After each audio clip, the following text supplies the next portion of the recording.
A continuación, se dirige a ustedes el señor presidente de la República, Gustavo Petro Urrego. Buenas noches, colombianas, colombianas. Este es un programa que, fuera de la censura que ya tengo, ha sido de nuevo censurado, censura bajo censura. Me cortarán en un corto tiempo, así que tengo que responder a una serie, una avalancha, desde que decreté el salario mínimo vital que ordena la Constitución de Colombia, atacándolo. Han atacado fundamentalmente el salario vital porque dicen que hace subir los precios y entonces tratan de enfrentar pobres con pobres para que los trabajadores sigan ganando mal. Y en esa medida voy a demostrar cómo las cifras actuales demuestran todo lo contrario, que esa crítica es falsa, la que se hace permanentemente por televisión, y aquí sí voy con los datos. Eso que tienen ahí es el índice de precios al productor. ¿Qué significa? Lo que cuesta producir en Colombia, sea en el campo, sea en la ciudad, en promedio, para diciembre del 2024. Entonces, y comparando con diciembre 2025, o sea, hace unas fechas. En diciembre de 2025, en los 3 años transcurridos ya para esa fecha, creció el salario mínimo real por mis decretos de salario mínimo 18% real. He subido el salario desde que inició mi gobierno 18%. ¿Qué pasó con los costos de producción que determinan el precio de las cosas que se venden en Colombia y los servicios? Pues ven ustedes en el cuadro que la variación anual a final del último día del año pasado es menos 0,3%. En el mes, de diciembre a diciembre. Pero en el año de 2024-2025, la variación anual de los costos de producir después de subir el salario real 18% a los trabajadores más pobres de Colombia, es que se cayó el costo de producir menos 2,63%. Mentiras lo que están diciendo en Caracol y RCN todos los días. Estos son los datos que demuestran lo contrario. Sube el salario real y baja el costo de producir en Colombia y por tanto los precios. Por eso nosotros hemos logrado que la inflación baje a pesar de subir el costo de los trabajadores, es decir, la inversión en trabajadores. Aquí, esto ya según división del gasto, etcétera, el precio de los alimentos. El precio de los alimentos es lo que determina la inflación en Colombia. Es lo que más importa de toda la canasta de precios para saber si va a costar más o va a subir o va a bajar.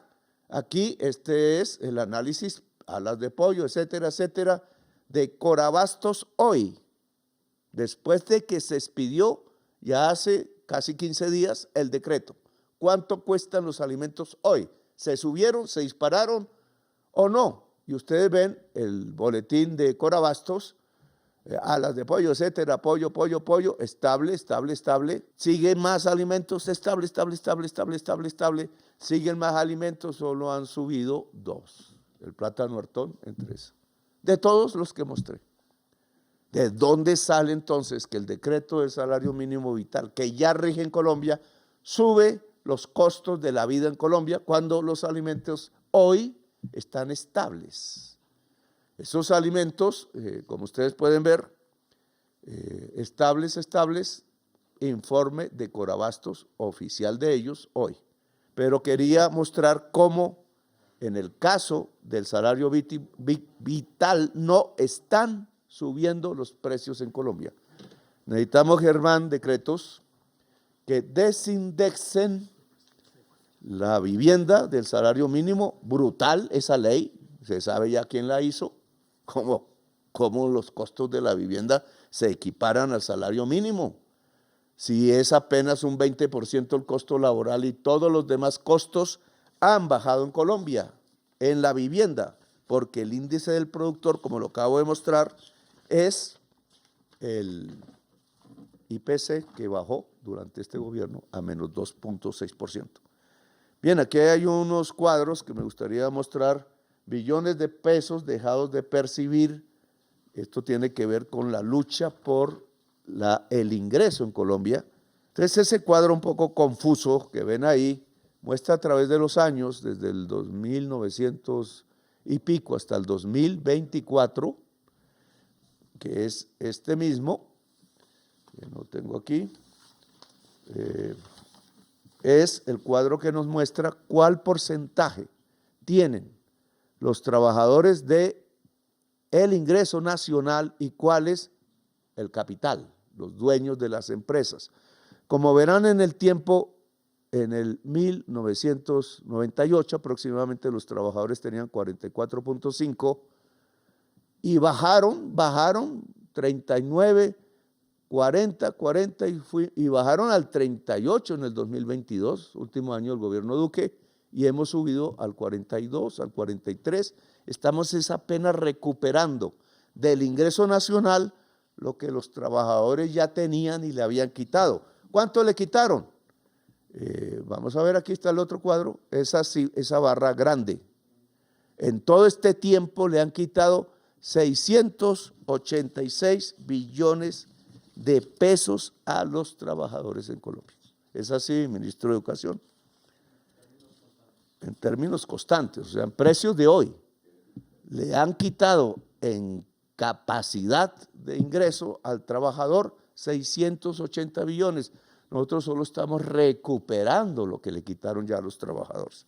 Bien, por la rapidez del tiempo, les quiero decir entonces que el salario vital es una orden de la Constitución, que el salario vital es una orden también de la Organización Internacional del Trabajo, que el decreto ya con 15 días de experiencia demuestra que la crítica hecha sobre que iba a disparar los precios no se demuestra.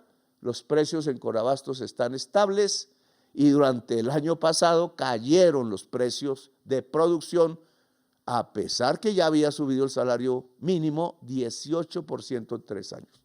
Ahora, segundo punto en discordia, el decreto de emergencia. El decreto de emergencia es porque vienen hechos sobrevinientes. Por eso hay que sacar un decreto de emergencia en donde hemos el principal, puesto impuestos a los mega ricos, a los ricos de los ricos, a los dueños de los monopolios económicos, de las rentas especulativas, de los monopolios que inundan la economía colombiana en una capa muy pequeña de la población, que no llega ni al 0,5%. Allí se hizo el esfuerzo para captar unos recursos para disminuir el déficit fiscal. ¿Qué ha pasado a partir de ese decreto y a partir de que el Congreso tumbó la ley de financiación? Lo voy a expresar en palabras.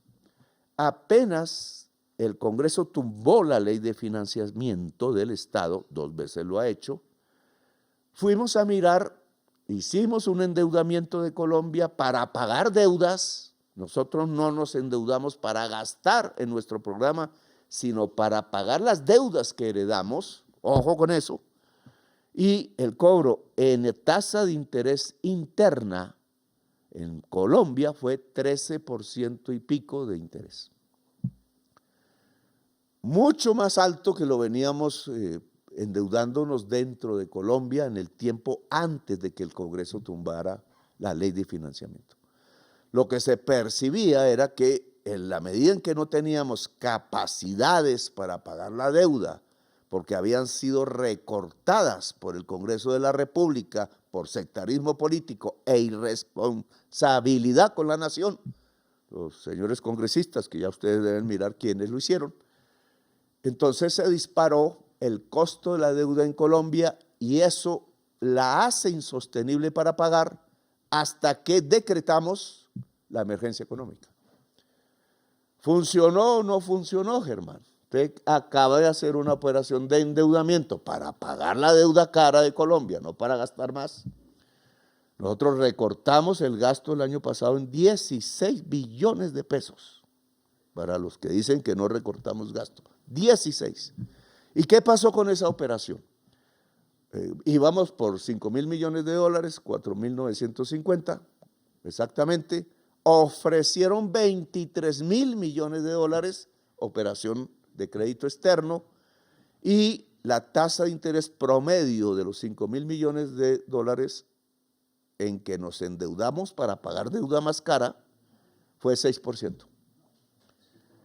Y cuando el Congreso tumbó la ley de financiamiento fue 8%. ¿Qué significa esto? Que la irresponsabilidad del Congreso nos lleva a pagar una deuda más cara que paga el pueblo de Colombia y que nos puede llevar a que sea cada vez más cara, hasta hacernos quebrar, hecho sobreviniente. Y cuando decretamos la emergencia económica y pusimos los impuestos vía decreto a los mega ricos de Colombia, entonces se cayeron las tasas de interés, las tasas que llaman de riesgo país en el exterior, y nos ofrecieron casi más de 4 veces más de lo que pedimos.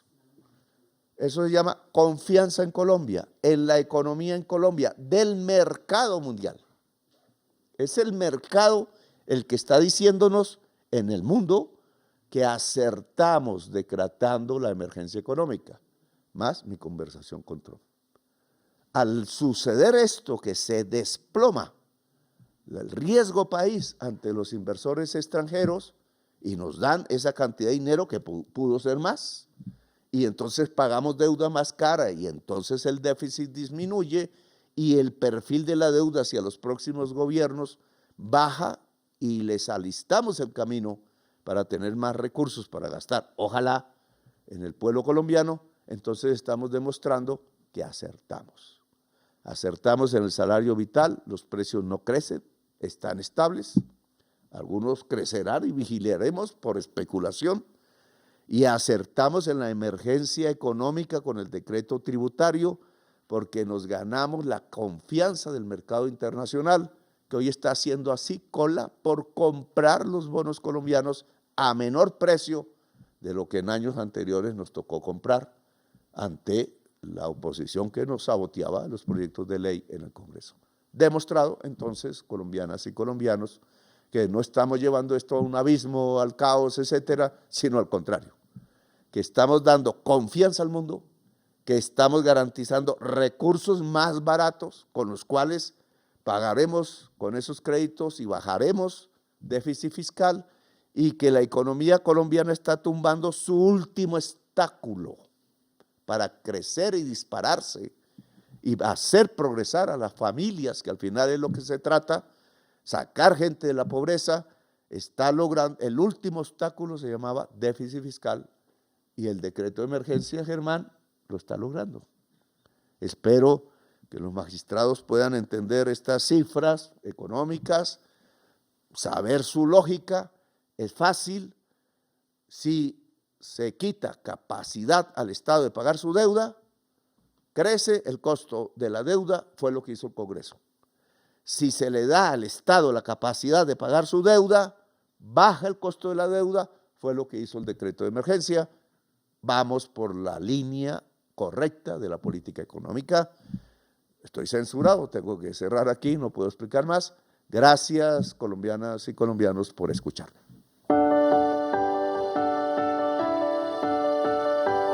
La anterior fue la locución del señor presidente de la República, Gustavo Petro Urrego.